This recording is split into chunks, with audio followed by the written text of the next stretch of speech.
what's your name? Tom Angle. Tom Angle, Angle. A-N-G-L-E.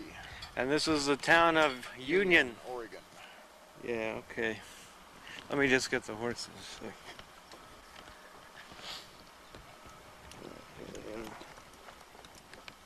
I just wanted to know, try to get her on tape. Okay.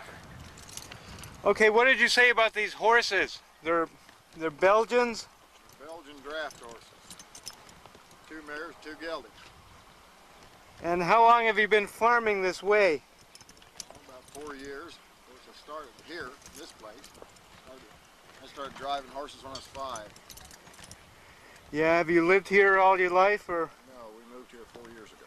Oh, were you a farmer before this? I was in agriculture all my life, but I was mostly in ranching, raising cattle.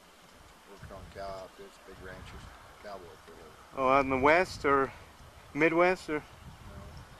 Wyoming, Utah, Nevada, Arizona, Colorado, Montana. Yeah, what made you decide to move out here? I got married. My wife's And from your Palouse. Oh, your wife's from this area. From the Palouse up in Washington. Oh, what town? Colfax. Oh, yeah. So we moved where I could look south and see sagebrush, and she could look north and see wheat. Oh, so it's sort of in the middle. We wound up with a farm instead of a ranch, though, so we decided to farm it. So Does hung it- up my spurs and got out some bib overalls. So that's how she kept you down on the farm, basically. More or less, yeah.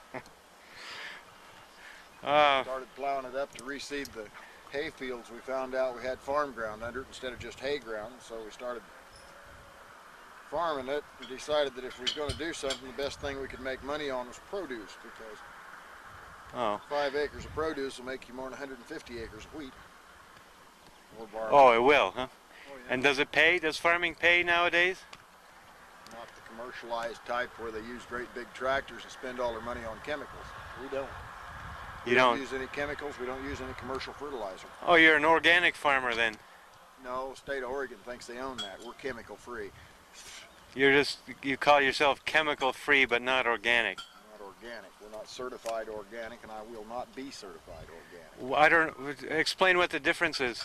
Well, every time they start something in agriculture called a certification program, it goes the same way that when they started certifying milk producers did. Uh-huh. First they had B-grade milk, then they had A-grade milk. Pretty soon the push came from the government to push out all the little guys that were producing B-grade milk by making them try to meet A-grade standards. Pretty soon all the B-grade milk producers were gone. Then pretty soon the small A-grade producers were gone because it kept costing more and more money to keep up with the certification process. Now you've got situations where your big cities have dairies sitting on their edges with cow manure piling up that doesn't go back onto the ground to replenish the feed supplies that they use. So you've got a wasteful situation where cows are living in confinement and in little pens. They're doing all kinds of crazy things with their cattle. But the main thing is that cows now are milk factories owned by big people instead of little farmers. It was another means of getting rid of the little farmer because the government wants to get rid of the little farmer. Well, what would they say you had to do to become an organic or certified organic? Whatever their standards are in the state of Oregon, we'd have to comply with their standards as far as being certified that we hadn't used any chemicals, in several years, and soil tests and all kinds of things. And pretty soon what they do is that they get everybody in this program, and then the next thing they do is that they start up in the standards. Now you got to do this, now you got to do that. Pretty soon you're spending everything you make to keep up with this certification program, just like the guys did with the dairies. Well, what would be the main difference that they would require somebody to do that you don't do? Nothing. There isn't What any. we do is strictly organic. We don't. The only thing we use to control bugs is BT, which is organically certified. It's a bacteria that eats larvae of worms. We use rotenone, which is certified organic. We don't use any fertilizer except green manure crops and horse manure, cow manure, whatever. We don't use any kind of chemicals on the ground. We don't use any Tordon or Roundup. We don't even use amine. We don't use any of that stuff. So really there'd be no difference except a name. Except you don't like the paperwork. Well, And you don't like to get... It's the government telling you what to do. Oh, that's the issue. It's, okay. Is that the main issue as far as you're... Because you could get certified, right? Oh yeah, we could get certified. Without changing anything? Without doing anything. We could be certified organic. Okay, so the issue with you is you want to be in control of what you're doing instead of the government telling you what to do. I run this farm, not the banker, not the government, not the creditors, because there aren't any. Yeah. We're a little different brand of farming. We're almost un-American, you see, because we don't support the local banker, we don't support the ASCS office, we don't support the chemical company, we don't support the fertilizer company, we don't support the diesel fuel company. What do you mean? Oh, okay, you don't pay them for their product. Okay, I see. We don't share worth a shit. Yeah. What comes out of here, I sell a tater, I put the money in my pocket. Write it down in the books, pay my taxes on it, it's mine. What's left's mine. How many other farmers do exactly what you're doing here? Exactly what we're doing? Well, organic, or how many feel the way you feel about the government? Oh, I'm sure that the ones in the program feel that way. Oh, even the ones that get certified? Farming 5,000 acres feel the same way I do, that the government's got too many deals out here telling people what to do. They're controlling what's going on, and it's not particularly for the benefit of the farmer. Yeah. The farmer, if you want to have some fun sometimes, look in the paper and see what the Portland cash grain price is for a bushel of wheat. Now that's delivered in Portland. Now that's 50 cents a bushel from here. So it's about, last time I checked, it was about $3.10 is what with your basis on it for wheat. It may be higher than that right now because the supplies are down. But I went down and I bought a box of wheat checks. I figured them up from the net weight on that box. What do you suppose that bushel of wheat cost when it came back through the store here in Union? $218. The farmer got $3.10 and everybody else got $218.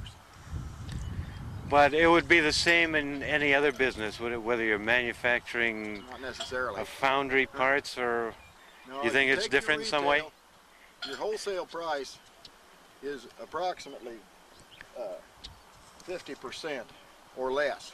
The margin doing business in any business, whether it's automobiles, I'm a saddle maker, and the margin isn't anything close to what it is with this stuff. How do you account for it? Is that we sell our produce right in the front yard or the farmer's market. We can sell you good, chemical-free, organic, whatever you want to call it, produce at the same price you're paying at Safeway. The difference is that we put it all in our pocket, so we make a profit. The guys that are playing the game with the government, that are fighting with buying new tractors, this, that, and the other thing.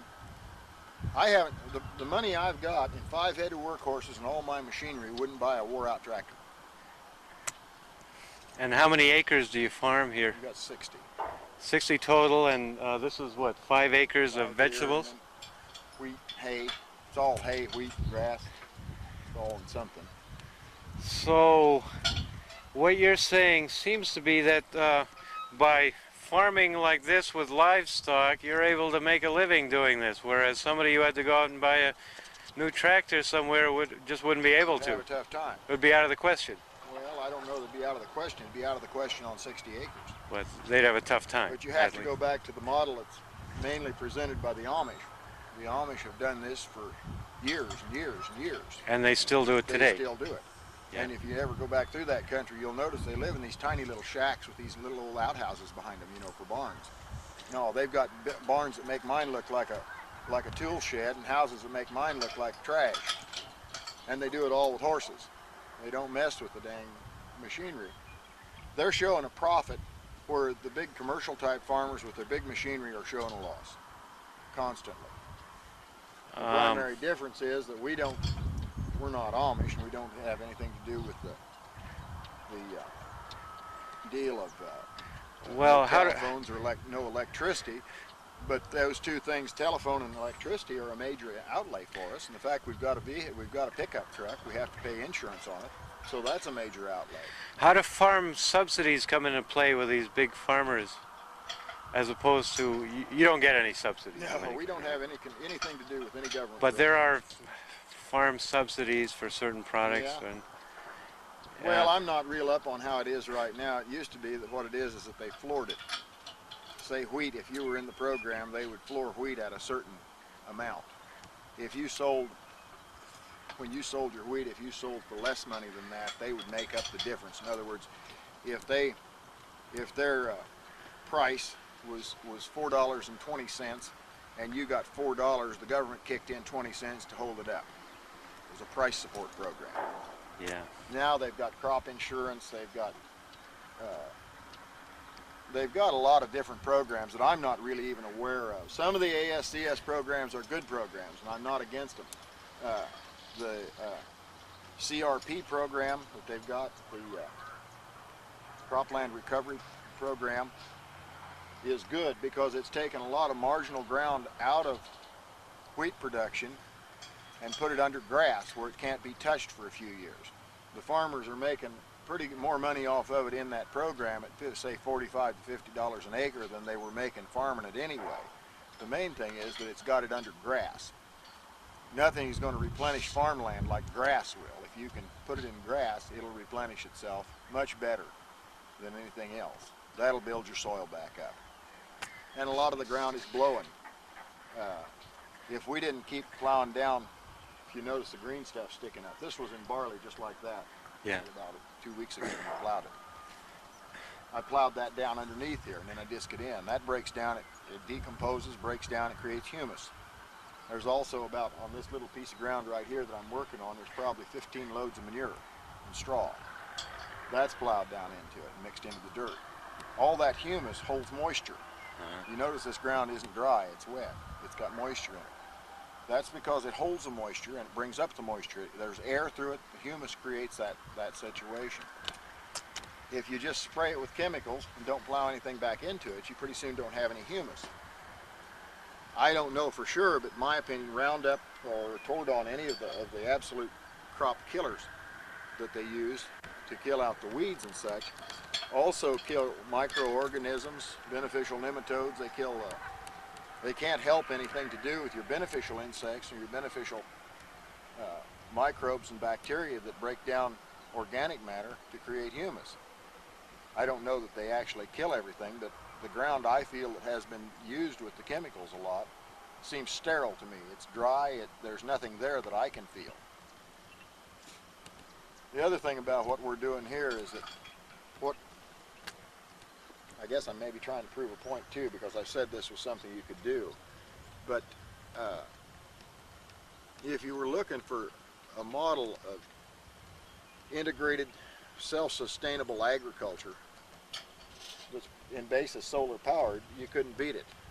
This way of farming doesn't pollute anything. Your ground gets better instead of worse if you do it right. You're using no outside input, so you're using no fossil fuels. From the environmentalist standpoint, it'd have to be the model of what agriculture should be. The only thing it doesn't do is produce massive quantities of food that you can buy very cheaply. That would be the main difference. Yeah. They talk about sustainable agriculture. The thing is, the United States had sustainable agriculture at high production levels beginning in 1914. From 1914 to 1917, the farmers got rich. They were producing basically on this type of production, which was an organic type of production. Chemical fertilizer hadn't become terribly widespread yet. Machinery was just beginning to really become sophisticated. And of course, at the time that we perfected horse farming, they threw it out. No country in the United States has approached yet with animal-powered agriculture where we were in 1936 to 1940 when we threw it out. And what the American public doesn't seem to understand is that today, in this day and age, something like 77 or 78% of the food grown in the world today is still produced by human and animal power, not by big tractors.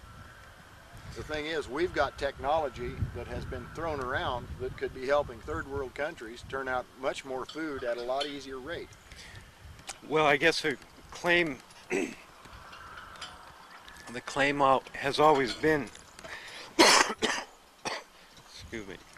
Claim's always been in this country that this country's always provided food at a much cheaper price than any other nation in the world.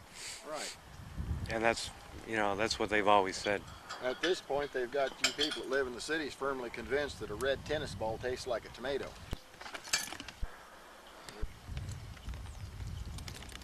I think I was caught.